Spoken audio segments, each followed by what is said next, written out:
বিশ্ববিদ্যালয়ে আগে বলতো আমরা রদ কাটি, ক্ষমতায় গিয়েছো সমস্যা নাই, ক্ষমতার মসনদ চিরস্থায়ী না। প্রধানমন্ত্রীও মাঝে মাঝে যে উলট পালট বলে, আমি বলি যে সতর্ক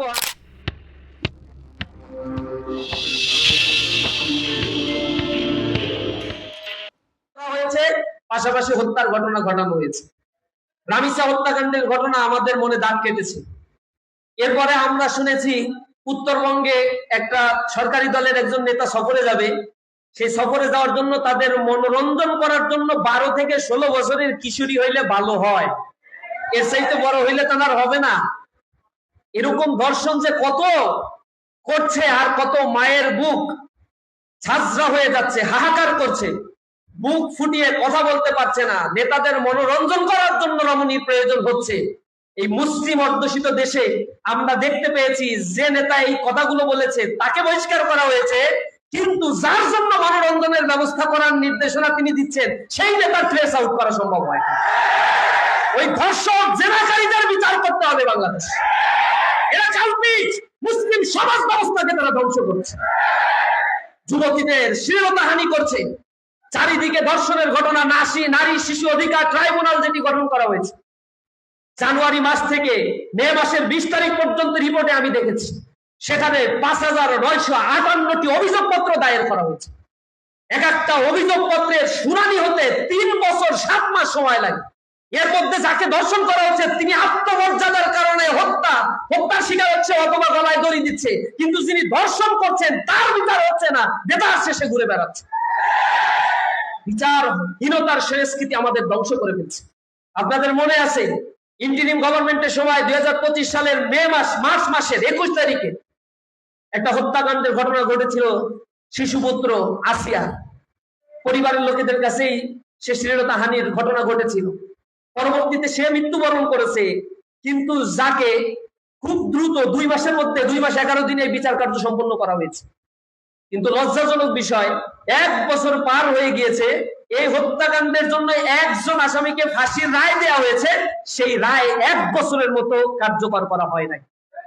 আপনার ফাহাদকে হত্যাকাণ্ডের ঘটনা ঘটেছে, সে কত বছর হয়ে গেল, এখন পর্যন্ত যারা হত্যাকাণ্ড করেছে তাদের বিচার কার্যকর এখনো পর্যন্ত আমরা করতে দেখি না। বাংলাদেশে এই ধর্ষণের যে মামলা দায়ের করা হয় তার 30% মামলারও বিচার কার্য করা হয় না, আর রায় কার্যকর তো 10% হয়। এই হচ্ছে আমার সোনার দেশের স্বাধীনতার চিত্র। এই কথাগুলো যখন আমরা বলি আবার 71 নিয়ে চলে আসে তারা। ব্যবসা করার তো আর কিছু নাই, ওই 71 নিয়ে ব্যবসায় মেতে উঠছে তারা।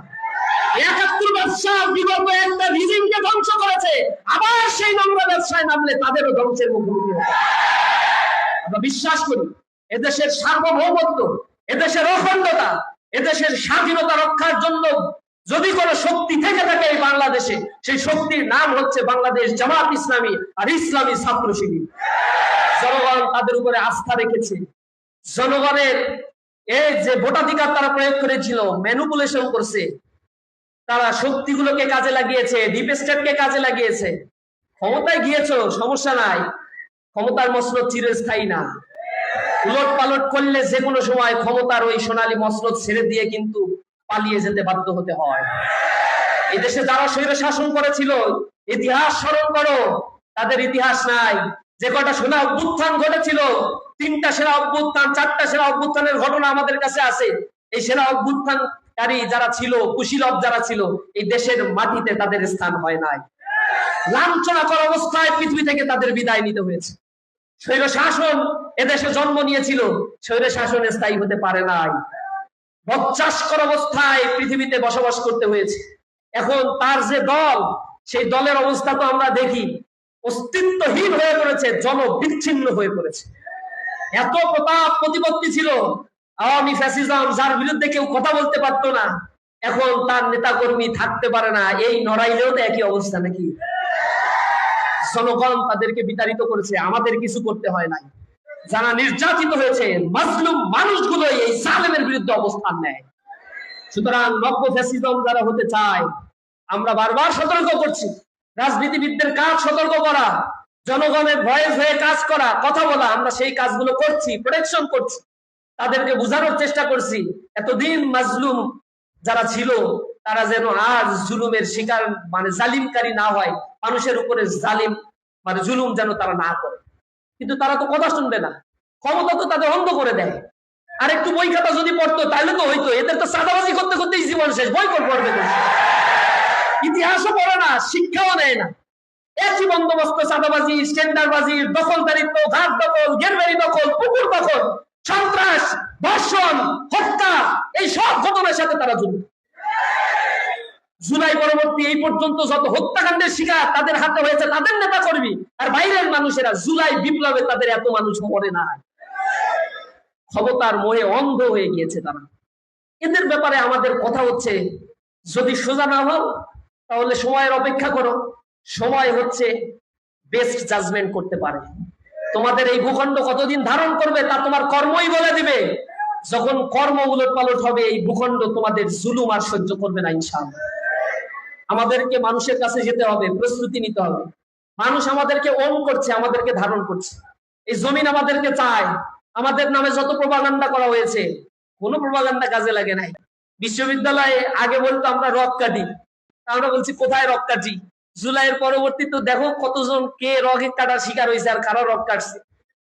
পরে আর রক কাটা বলে না, চিন্তা করলো যে রক কাটা বললে এ তো শয়তানও হাসবে, মানুষ তো দূরের কথা। সুতরাং আমরা এই তকমা আর তাদের দেব না। তাইলে শিবিরকে কি বলা যায়? আলবদর রাজাকার বলো। এখন থেকে আলবদর রাজাকারও পুরান হয়ে গেছে, এই স্লোগানও এখন আর চলে না। কিছুদিন দিয়া বলে নতুন কিছু আমদানি করতে হবে। কি আমদানি করো? তাহলে গুপ্ত আমদানি করো। আমরা জিজ্ঞাসা করলাম যে গুপ্ত কাকে বলে? তো মাঝে মাঝে তারা বলে গুপ্ত হচ্ছে সে যে আর এক দলের মধ্যে থেকে অন্য আর একটা দলের পারপাস সার্ভ করে। আর হচ্ছে তাহলে তোমাদের আশেপাশে একটু তাকায় দেখো কোথায় কি গুপ্ত টুপ্ত আছে কিনা। এই পেয়ে গেছে ভয়। প্রধানমন্ত্রীও মাঝে মাঝে যে উলট পালট বলে, আমি বলি যে সতর্ক হন, আপনার আশেপাশে যারা আছে কোন দলের যে গুপ্ত। তাহলে দিনাজপুরে যে ম্যাঙ্গো ম্যাঙ্গো বলার তো দরকার নাই। কুমিল্লায় গিয়ে ইপিজেড তৈরি হয়ে গেছে, ওইখানে বলে ইপিজেড বানাই দিবে। কেউ না কেউ তারা তো উলট পালট মোটিভেশন দিচ্ছে। এখনো তাদের আশেপাশে এই লোকগুলো আছে। প্রধানমন্ত্রীকে সতর্ক করি, এজেন্ট চিনেন, এই এজেন্টরা লাঞ্ছিত করে ছাড়বে। আপনার বাবাকে তারা যেভাবে অপদস্থ করেছে, এত জনপ্রিয় একটা নেতা, সারা বাংলাদেশে অভিসংবাদী একজন নেতা ছিল শহীদ প্রেসিডেন্ট জিয়াউর রহমান। তাকে এই পৃথিবী থেকে যারা ষড়যন্ত্র করেছে, বিদায় করেছে। এই ষড়যন্ত্রকারীরা আপনার আশেপাশেও ঘুরপাক খায়। সুতরাং চেনেন, মানুষকে চেনার চেষ্টা করেন। জামাত ইসলামীকে শত্রু বানাই দিয়েন না। জামাত ইসলামী গঠনমূলক ভাবে কাজ করলে আপনাদের সহযোগিতা করে। জামাত ইসলামীর মতো একটা বিরোধী দল পাইছে, সেজদায় পড়ে থাকা দরকার আপনার। তেলের সংকট তৈরি হয়েছে, জামাত ইসলাম বলছে আসেন দুইজন মিলেমিশে কাজ করি।